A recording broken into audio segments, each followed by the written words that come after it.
Olá, queridos, tudo bem com vocês? Iniciamos aqui mais uma aula de Química. Eu sou a professora Yara Graça, a professora de Química que vai acompanhar vocês em mais uma aula. Então, bora dar uma olhadinha no que nós vamos estudar hoje. É a aula 29, Objeto de Conhecimento, Biotecnologia e DNA, Células-tronco, Transgênicos, Neurotecnologias, avanços e aplicações da genética molecular, decaimento radioativo e armas nucleares.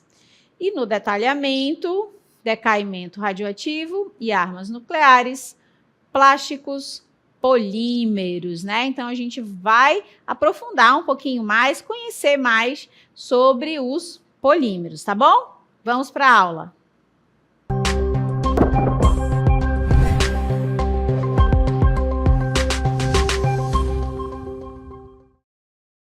Então, queridos, hoje a gente vai falar um pouco mais dessa palavrinha, né, que são os polímeros, que a gente conhece mais como plásticos, né, no nosso cotidiano. Essa palavra é muito comum. E aqui eu, né, inicio a aula trazendo algo que faz muito sentido, né, e faz muito parte aí do nosso dia a dia, que são, né, as embalagens. Hoje em dia, né, boa parte do que a gente compra, né, de supermercado, pode ser de supermercado ou de qualquer outro ambiente em que a gente vai fazer compras, boa parte dos alimentos ou dos objetos de uma maneira geral está embalada, né, foi colocada dentro de plásticos, né, dentro de polímeros. Sejam eles aí de diversas propriedades e diversas características, né? Então, lá, o pacote de arroz, de macarrão, um pacote de biscoito, né? Todos eles ali se utilizou, de alguma maneira, um polímero, né? Um plástico como embalagem. Além, é claro, daquela nossa velha e conhecida sacola, né? De supermercado, que também faz parte aí do grupo, né? Dos polímeros, tá? Então, na aula de hoje, esse momento a gente vai abordar um pouquinho mais sobre os polímeros, mais especificamente vai conhecer aqueles que são sintéticos, tá? Aqueles que são produzidos em laboratório, tá bom? Existem aí dois tipos, né? Os naturais, ou seja, encontrados na natureza, e os sintéticos, né? Aqueles que são produzidos em laboratório, a gente vai focar um pouquinho mais neles, tá? Só que antes disso, eu quero ter uma conversa com vocês, olha só. Então, pessoal, a conversa que eu quero ter com vocês, a gente inicia essa conversa, na verdade, né, com a imagem ali daquela tartaruga marinha, né, com um plástico na boca e várias imagens de ambientes extremamente poluídos, né?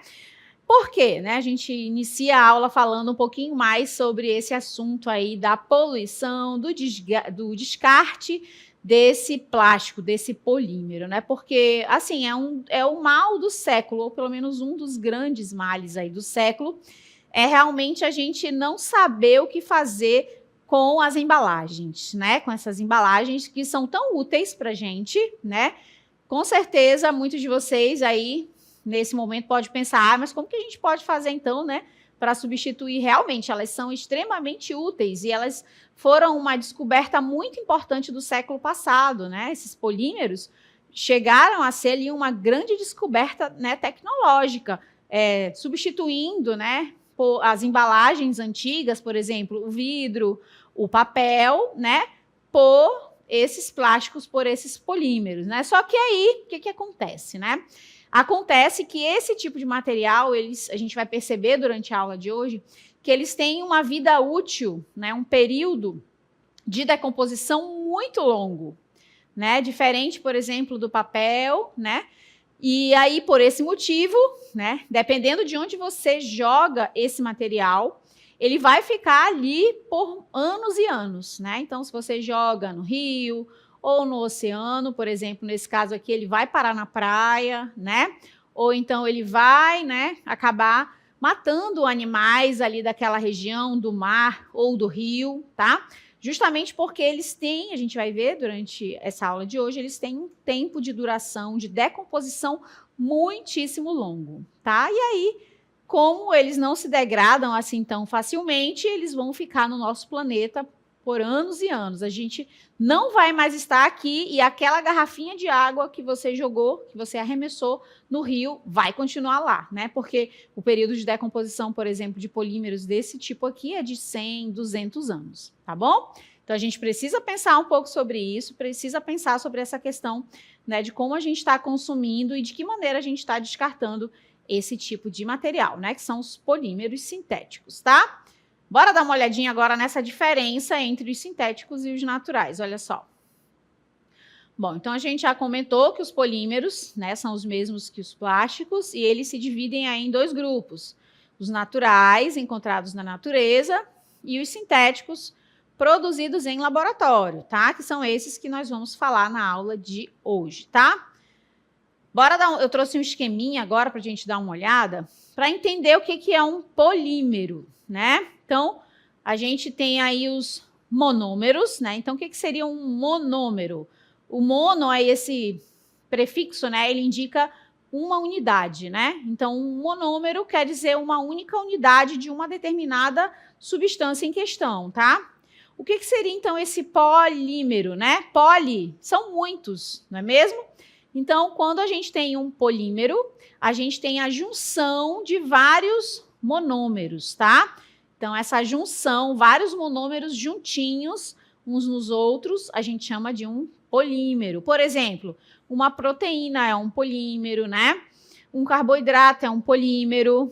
Por quê? Porque uniu, juntou ali, no caso da proteína, né, vários aminoácidos, e aí formou a proteína, né? No caso dos carboidratos, juntou ali os monossacarídeos, né, disacarídeos, e aí virou um carboidrato, tá? Então, quando a gente tem essa união de pequenos, de moléculas menores, unidades, e essa união, né, forma uma cadeia bem grande, né, que a gente chama aí de macromolécula, nós estamos diante de um polímero, tá? Na aula de hoje, a gente vai ver que existem alguns tipos de reações para formar esses polímeros. Reação de adição, reação de rearranjo, reação de composição, né? Então, a gente vai identificar, tentar, pelo menos ali, identificar algumas dessas reações, tá? Bora dar uma olhadinha agora em alguns exemplos que eu trouxe para vocês dos polímeros sintéticos. Lembrando que os sintéticos são aqueles produzidos em laboratório, né? Então, aí nós temos na primeira imagem o polietileno. Então, quer dizer que são vários etilenos juntos, né? Poli de muitos e etilenos, né? Então, é essa a representação aí do polietileno. Temos o polipropileno. Na imagem aí representam, né, aquelas cadeiras que a gente chama de cadeira de plástico, né? O PVC, que é o policloreto de vinila, que é o exemplo maior são os canos, né, utilizados na construção civil. Temos ainda o poliestireno, o nosso famosinho copinho de café. Mais alguns exemplos. Borracha sintética, né? Muito se fala da borracha natural, mas hoje a borracha sintética já também começa a dominar o mercado.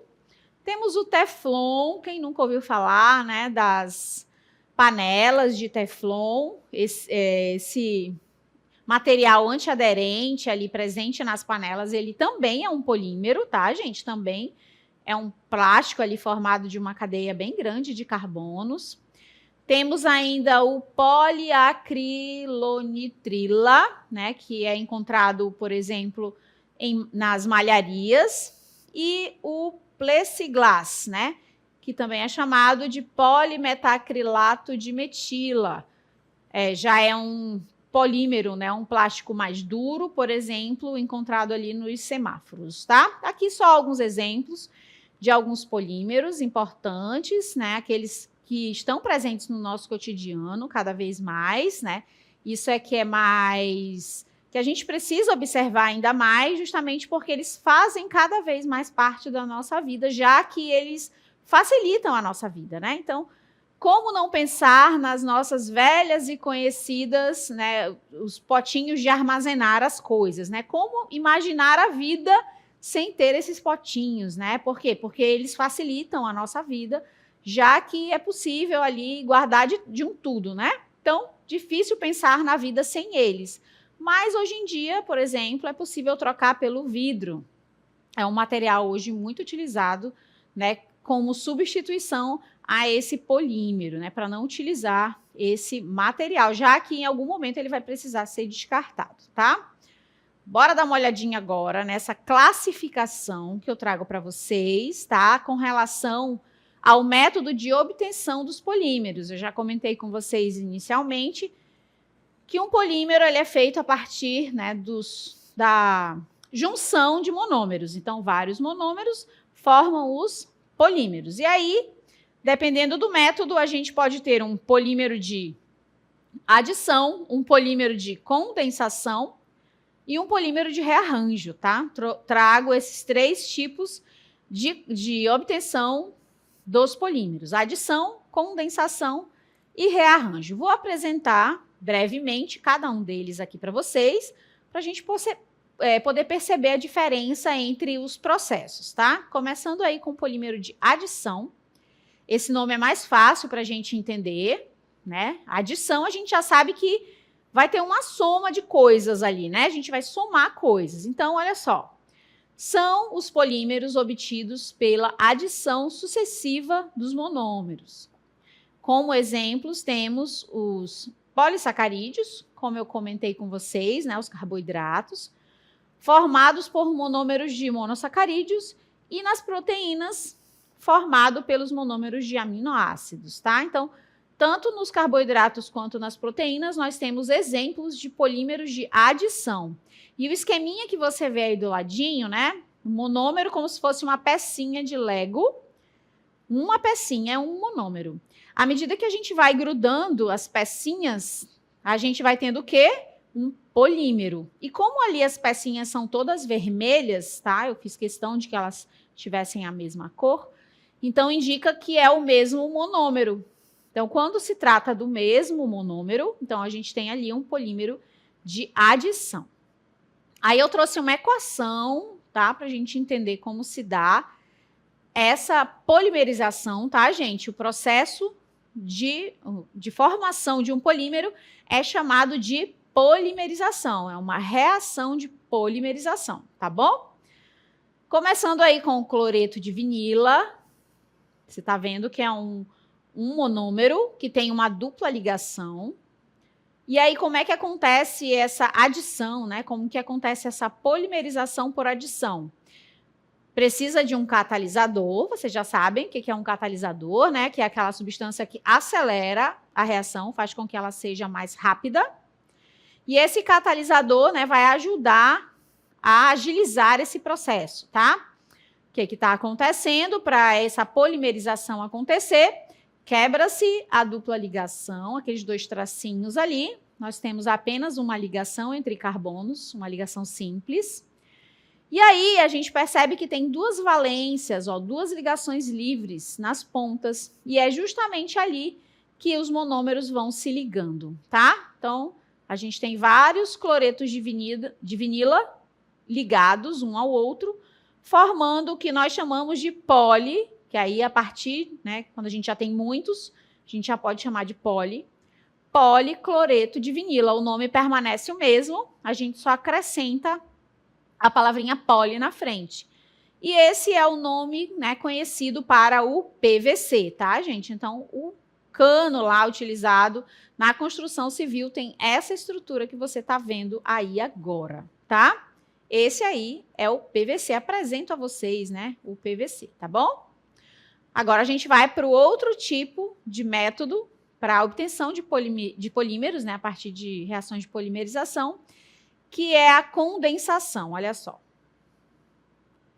Então, na condensação, os polímeros são obtidos pela adição de 2 monômeros diferentes, com eliminação de uma molécula de água, álcool ou ácido durante a polimerização, né? A gente viu que na adição os monômeros são iguais, né? Então, cloreto de vinila, que foi o exemplo que eu trouxe inicialmente para vocês. Então, vários cloretos de vinila formam um policloreto de vinila.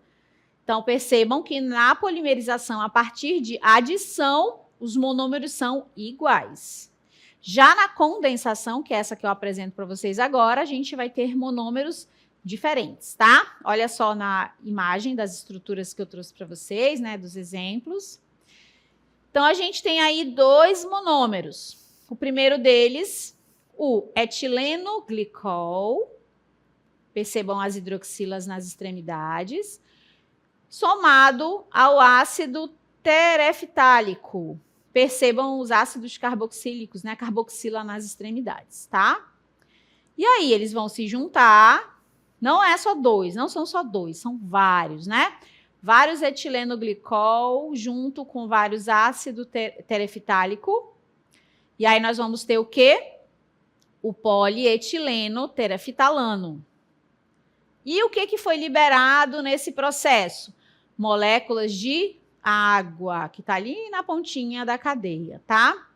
Então, esse aí é um típico processo de condensação, né? Então, o polietileno tereftalano é obtido a partir de condensação com liberação de água, tá? Então, o que a gente precisa saber? Professora, eu preciso saber montar essa cadeia? Não, não precisa, né? A gente precisa conseguir identificar o tipo de processo em questão, tá? Então, quando a gente tem o mesmo monômero, é um polímero de adição.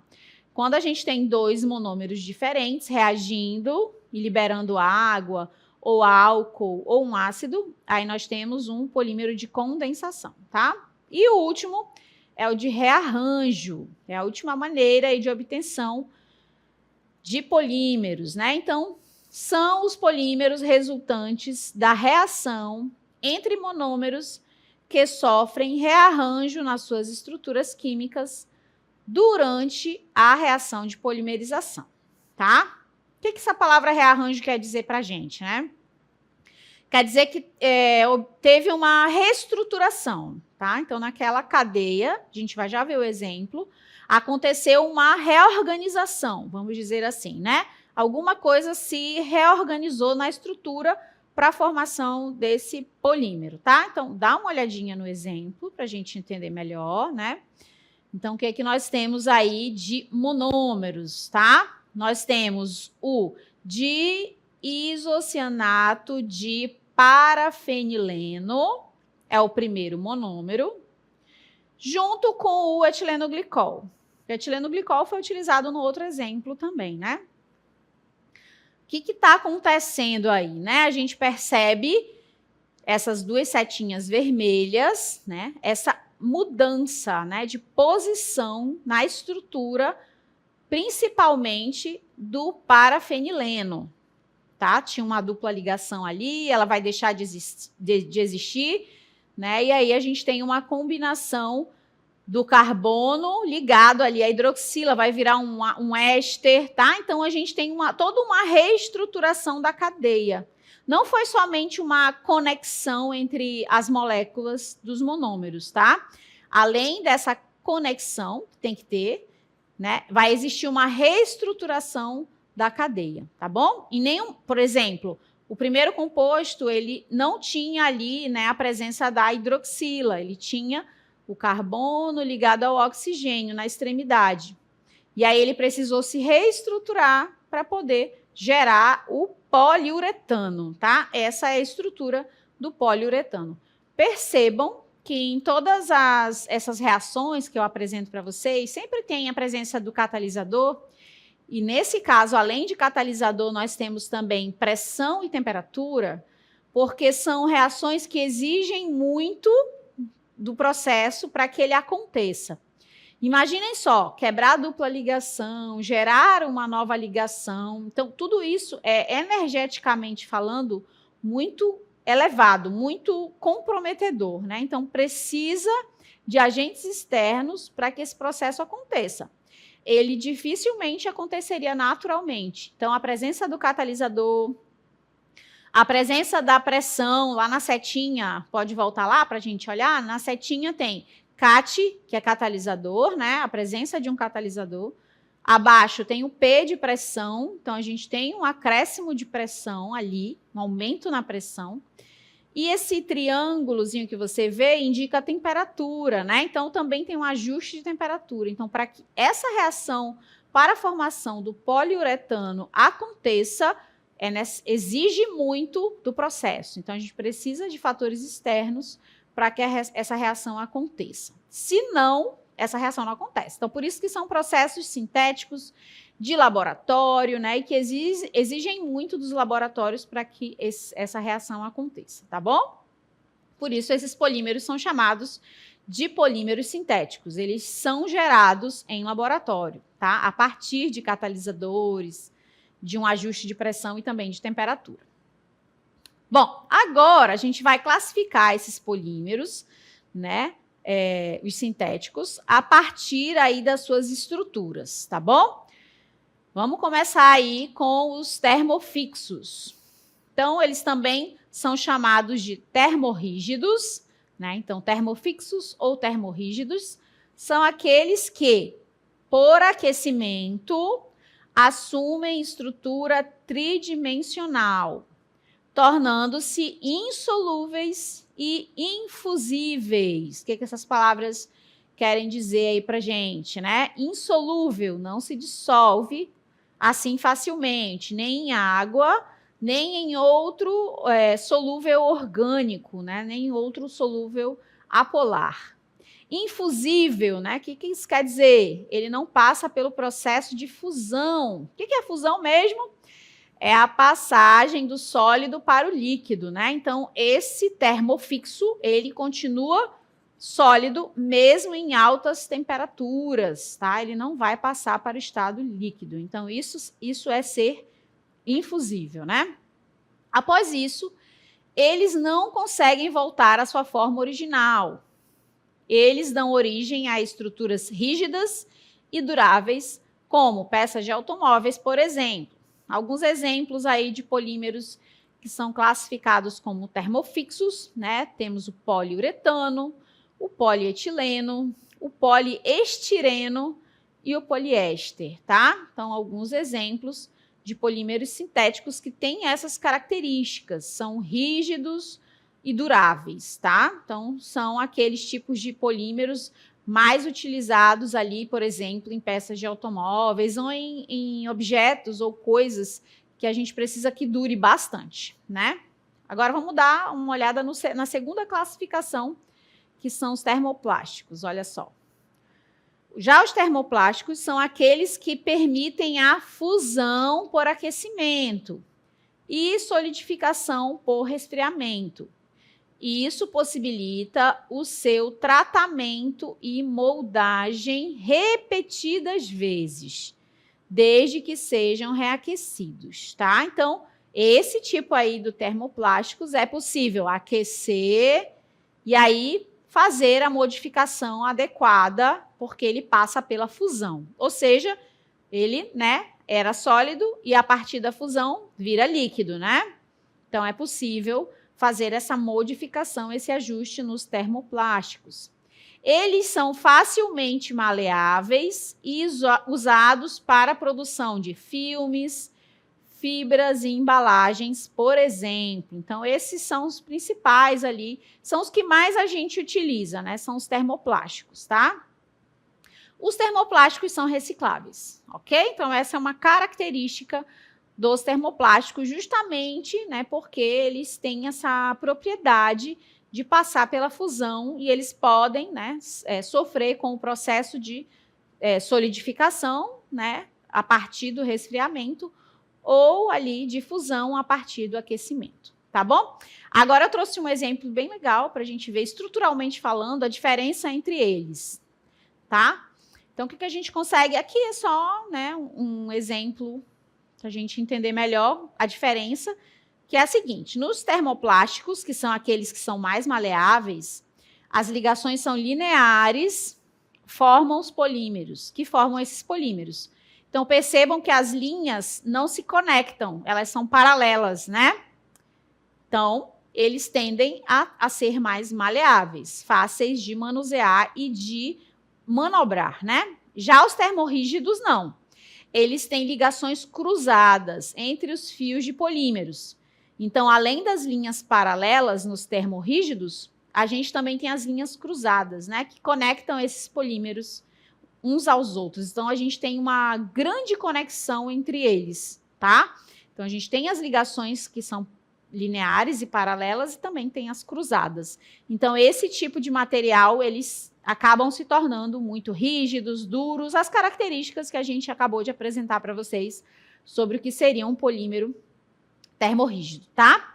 Então, para a gente ir se encaminhando aqui para o finalzinho da aula de hoje, eu fiz uma interna aqui, perguntei, né, para os colegas se eles sabem, assim, o tempo que os plásticos, né, costumam durar no meio ambiente. Bora dar uma olhadinha nas respostas. Você sabe quanto tempo um chiclete leva para se decompor na natureza? Um chiclete para se decompor, eu não tenho certeza, mas talvez uns 30 anos, 40. Olha, essa pergunta do chiclete que a gente utiliza muito, mascando, muitas das vezes a gente não sabe. Eu não sei. Do chiclete, realmente, eu não sei. Acredito que uns 2 anos. Olha, eu não saberia responder o tempo exatamente, mas eu acredito que seja mais de 6 meses para ele voltar novamente a fazer parte da natureza. Um chiclete se decompor na natureza? Bem, eu acredito que o chiclete é feito de plástico, então ele leva muito tempo, é só um plástico saborizado. Deixa eu colocar aí uns 100 anos, será que é isso? Chiclete, eu não faço a mínima ideia, mas eu imagino que seja assim algo em torno de uns 3 anos, 10 anos, não sei. Você sabe quanto tempo uma garrafa PET leva para se decompor na natureza? Garrafa PET. Acho que depende do tamanho dela, né? De 1 litro, de 2 litros. Não sei, também acho que uns 50 anos, 60. Eu só sei de vidro, né? Que não se decompõe. As datas de anos, chiclete e PET, acho que deve ser em torno disso, de 30, 60, 70 anos, ou talvez mais, até 100 anos aí, se tiver decomposição. Mas sei que vidro, de certeza, não se decompõe. A garrafa PET, eu acredito, sim, eu sei, mais ou menos. Eu acredito que seja entre 200 anos a 600. Eu acho que está nessa média, logo eu acredito que seja em 600 anos. Eu acho. Acredito que uns 200 anos. Bem, levando em consideração que um copo descartável pode demorar 200 anos para se decompor, eu imagino que uma garrafa PET leve mais de 200 anos para se decompor. Certo, eu não sei não, mas com certeza deve ser uns 200, 300 anos. Será que é isso também? Também não sei, mas com certeza leva mais tempo do que o chiclete, né? Olha só, e aí você sabe quanto tempo o chiclete, né, a goma de mascar ou a garrafa PET leva para se decompor? Bora dar uma olhadinha aqui, eu trouxe uma escala para a gente, né, entender que realmente esse tempo de decomposição dos polímeros sintéticos, né, desses plásticos e de alguns outros materiais para a gente entender melhor. Olha só, no caso, comparando com o papel, que leva 3 meses, a goma de mascar, né, leva 10 anos para se decompor, tá? Já a nossa sacolinha plástica, de 30 a 40 anos. Em comparação com a lata de alumínio, que a gente sabe que é um metal aí, né? Nós temos mais de 100 anos. Caixa de leite longa-vida, também mais de 100 anos. E a nossa garrafinha PET, inocente garrafa PET, também mais de 100 anos, tá, gente? Então, essa garrafinha que, quem sabe, algum de vocês aí jogou, né, lá no Rio ou em outro lugar, depois que a gente se for, ela vai permanecer nesse lugar, né? Porque ela leva muito tempo para o processo de decomposição. Mas eu trouxe aqui também uma solução, né, que a humanidade tem tentado buscar soluções para resolver esse problema, tá? Então, dá uma olhadinha. O tempo de decomposição do plástico é incerto, mas já se sabe que ele dura tempo suficiente para causar impactos significativos ao meio ambiente e ao ser humano.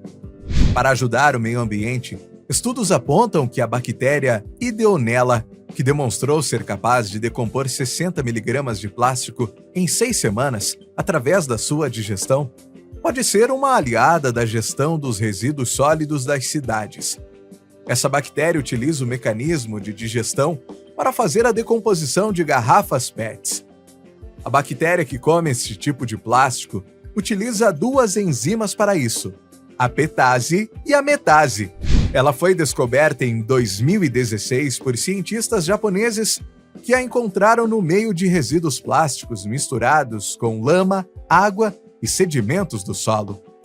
A pesquisa e o desenvolvimento de tecnologias que promovam a biodegradação do plástico por bactérias tem um papel fundamental na busca por soluções sustentáveis.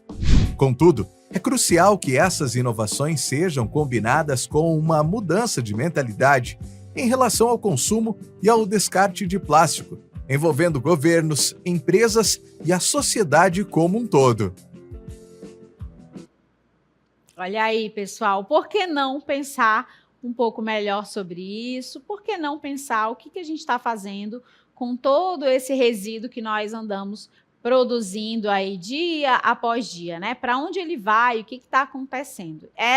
Esse aí é um questionamento que eu deixo para vocês aqui no final da aula de hoje. Espero que vocês tenham gostado. Até uma próxima oportunidade. Tchau, tchau.